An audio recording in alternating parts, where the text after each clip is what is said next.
राधे राधे, जय माता की भक्तों। आप सभी का स्वागत करती हूँ स्पिरिचुअल ज्ञान साधना में और आप सभी से अनुरोध करती हूँ कि स्पिरिचुअल ज्ञान साधना को सब्सक्राइब कर लीजिए और बेल आइकन को प्रेस कर दीजिए ताकि आपको नई नई वीडियोस का श्री शिवाय नमस्तुभ्यम। जय माता की राधे राधे भक्तों। कैसे हैं आप सभी लोग? आशा करते हैं सभी लोग बहुत अच्छे होंगे। प्रिय भक्तों, सावन का महीना अब अपने समापन की ओर है।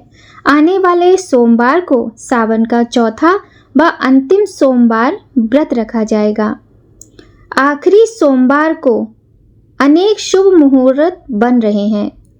तो भक्तों, जिन लोगों ने अभी तक मंदिर नहीं गए हैं या भगवान शिव के निमित्त कुछ भी नहीं किया है, तो अब आप थोड़ा जाग जाइए। ये जो अंतिम सोमवार है, इस दिन आप भगवान का कुछ नहीं तो 1 लोटा जल से अभिषेक अवश्य कीजिए। देखिए भक्तों, 2025 साल चल रहा है और ये साल का जो सावन ये निकलता जा रहा है। अब तो कुछ ही दिन बाकी हैं। इसके बाद आपको 1 साल के बाद ये सावन का महीना मिलेगा और 1 साल क्या, एक पल में, एक क्षण में क्या से क्या हो जाता है, हमें कुछ नहीं पता है। तो फिर जो समय हमारे पास है, इस समय को क्यों हमें गंवाना है? इस समय को हमें गंवाना नहीं है, अपने भोलेनाथ की भक्ति में लगाना है। तो भक्तों, सावन महीने का अंतिम सोमवार व्रत बहुत अधिक विशेष व महत्व रखता है, क्योंकि ये चौथा सोमवार है और ये अंतिम सोमवार है जो कि 4 अगस्त को है। इस दिन शिवालयों में भगवान शिव का जल अभिषेक करने के लिए शिव भक्तों की भारी भीड़ उमड़ती है। मान्यता है कि सावन सोमवार के दिन व्रत करने व भोलेनाथ की विधिवत पूजा करने से मनवांछित फल की प्राप्ति होती है। इस बार सावन के अंतिम सोमवार पर सर्वार्थ सिद्धि योग समेत कई शुभ योग बनने का महत्व है, इसीलिए इस दिन का महत्व और बढ़ रहा है। आइए भक्तों, जान लेते हैं कि सावन के अंतिम सोमवार को कौन कौन से शुभ योग बन रहे हैं। देखिए भक्तों, पूजा तो हम हमेशा ही करते हैं या फिर नहीं करते हैं तो कभी भी कर सकते हैं, लेकिन हर चीज़ का एक समय होता है। कहते हैं ना, समय बहुत बलवान है, पता ही नहीं है एक पल में हमारे साथ या फिर इस संसार में या देश में या हम जहाँ रहते हैं कब किसके साथ क्या हो जाए कुछ नहीं पता होता है। तो इसीलिए ये जो सोमवार है ये बहुत महत्वपूर्ण है, क्योंकि हर दिन का, हर तिथि का अपना महत्व होता है। पल पल में ग्रह नक्षत्र बदलते हैं, हमें उनको शुभ बनाने के लिए अनेक उपाय करने होते हैं। इसीलिए आपसे कह रहे हैं कि जो सावन का अंतिम सोमवार है ये बहुत ही सुंदर संयोग में है और इस दिन आप व्रत करें, पूजा करें। भगवान शिव के निमित्त आप जो भी कार्य करेंगे, जो भी भजन करेंगे, मंत्र जप करेंगे, नाम जप करेंगे, आपको बहुत ही पुण्यदायी फल की प्राप्ति होगी। सावन के अंतिम सोमवार को सर्वार्थ सिद्धि योग का संयोग बन रहा है। हिंदू धर्म में सर्वार्थ सिद्धि योग को अत्यंत शुभ माना जाता है। मान्यता है कि इस अवधि में किए गए कार्यों का शुभ फल प्राप्त होता है। इसके अतिरिक्त ब्रह्म व इंद्र योग रहेगा। चंद्रमा अनुराधा नक्षत्र और चित्रा नक्षत्र से वृश्चिक राशि पर संचार करेंगे। सावन के अंतिम सोमवार को जल अभिषेक का ब्रह्म मुहूर्त में जो शुभ समय है वह 4:20 पर सुबह तड़के है और 4:20 से लेकर 5:02 तक रहेगा।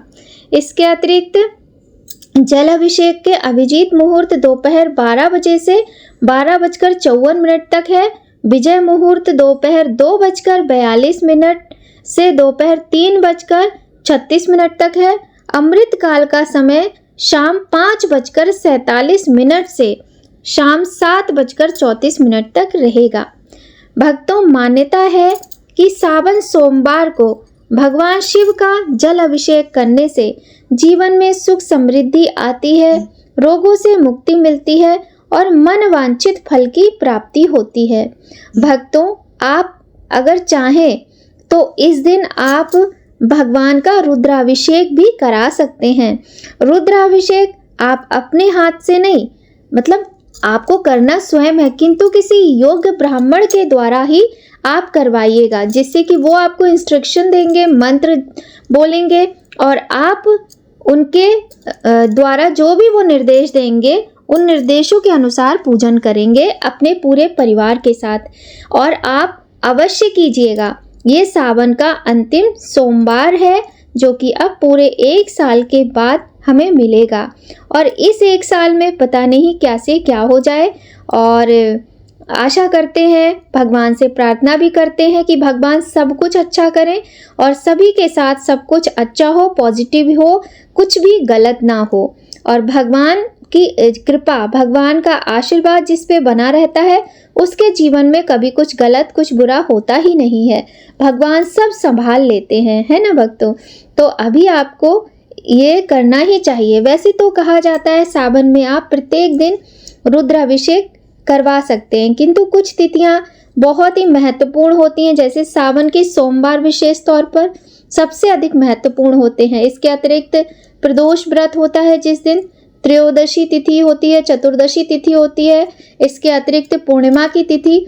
तो ये तिथियां बहुत अधिक महत्वपूर्ण होती हैं और श्रावण मास तो पूरा का पूरा ही अत्यंत महत्वपूर्ण होता है। तो भगवान शिव अपना अभिषेक करवाने से अत्यंत प्रसन्न होते हैं। रुद्राभिषेक जब भी हम करते हैं तो भगवान शिव की कृपा हमें प्राप्त होती है और हमारी कुंडली में उपस्थित जो भी दोष होते हैं सभी दोषों से मुक्ति दिलाने वाला ये रुद्राभिषेक होता है। रुद्राभिषेक करवाने से जीवन की परेशानियां दूर होती हैं।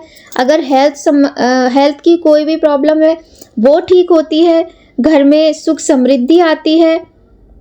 और यदि इस अनुष्ठान को, इस पवित्र अनुष्ठान को किसी योग्य ब्राह्मण से करवाया जाए और ओम नमः शिवाय का जाप करते हुए श्रद्धा और भक्ति से अभिषेक किया जाए तो अत्यंत फलदायी होता है। रुद्राभिषेक में शिवलिंग पर जल, दूध, दही, घी, शहद, गंगाजल, बेलपत्र, भांग, धतूरा, पुष्प इत्यादि चढ़ाए जाते हैं और मंत्रों का जप किया जाता है। कहा जाता है कि रुद्राभिषेक में बोले जाने वाले मंत्र व्यक्ति को कोई रोग नहीं होने देते हैं और काल सर्प दोष, मंगल दोष जैसे ग्रह दोषों की शांति होती है। रुद्राभिषेक में भोले बाबा के शिवलिंग को दूध से स्नान, गन्ने के रस आदि से स्नान भी कराया जाता है। तो भक्तों, सावन का अंतिम सोमवार बहुत अधिक महत्वपूर्ण है। वैसे तो पहले से ही मंदिरों में बुकिंग हो जाती है इस दिन की, किंतु फिर भी आप देख लीजिए अपने अनुसार आप किसी भी तिथि में रुद्राभिषेक करा सकते हैं। और यदि सोमवार का दिन हो तो बहुत ही उत्तम रहेगा। और रुद्राभिषेक नहीं भी करवा सकते हैं तो आप भगवान का स्वयं जल से अभिषेक अवश्य करें। बस समय का थोड़ा ध्यान रखें, क्योंकि शुभ मुहूर्त में करने से हमें उत्तम फल की प्राप्ति होती है। और साथ ही आप ये भी देख लीजिए कि जल आपको कैसे चढ़ाना होता है। या तो देखिए, ज़्यादातर तो यही है कि घर से ही अपने जल लेकर जाना चाहिए, लेकिन मान लीजिए आप अपने घर से जल लेकर नहीं भी जा रहे हैं तो कम से कम 3 लोटा जल हमें शिवलिंग पर चढ़ाना चाहिए। उसका क्या तरीका है ये भी जान लीजिए। सबसे पहले आप गणेश जी, माता पार्वती, कार्तिकेय, नंदीश्वर को जल चढ़ाएंगे। उसके बाद नाग देवता को जल चढ़ाएंगे। फिर आप लोटा भरेंगे और पतली धार बनाकर शिवलिंग पर जल चढ़ाना प्रारंभ करेंगे। आपको ऐसे नहीं करना है कि एकदम से आपने लोटा भरा और उसको उड़ेल दिया, ऐसा नहीं करना है। ध्यान रखें, जल आप तांबे के लोटे से चढ़ाइए और दूध कभी भी तांबे के लोटे में नहीं किया जाता है। दूध स्टील के लोटे से, पीतल के और चांदी के बर्तन में ही हमें भगवान को दूध से अभिषेक कराना चाहिए। इन बातों का आपको विशेष ध्यान रखना चाहिए। तो भक्तों, इस तरीके से आप पतली धार बनाकर ओम नमः शिवाय या फिर श्री शिवाय नमस्तुभ्यम बोलते हुए यदि शिवलिंग पर धीरे धीरे पतली धार से जल चढ़ाते हैं, 3 लोटा जल चढ़ाते हैं, तो आपको रुद्राभिषेक के समान ही फल प्राप्त होता है। आज की वीडियो में भक्तों बस इतना ही। आज की ये वीडियो आपको कैसी लगी जरूर बताइएगा और ध्यान रखिएगा सावन का अंतिम सोमवार है। 1 साल के बाद अब सावन आएगा, तो आप भगवान के नाम का जप, ये जो दिन बचे हैं, रोज भगवान को 1 लोटा जल तो चढ़ाइए ही। और सोमवार के दिन विशेष तौर पर व्रत करना, भगवान के निमित्त ज़्यादा से ज़्यादा आपको भगवान के निकट रहना है। चाहे आप वो नाम जप के सहारे रहिए या फिर उनके आसपास ही कहीं अपना स्थान बना लीजिए। व्रत कीजिए, चलते फिरते, उठते बैठते, ऑफिस में काम करते हुए आप ओम नमः शिवाय मन में लगातार जपते रहिए। और भक्तों, बस आज की वीडियो में इतना ही। आप सभी पर गौरी शंकर की कृपा बनी रहे, इसी कामना के साथ जय माता की। राधे राधे। हर हर महादेव।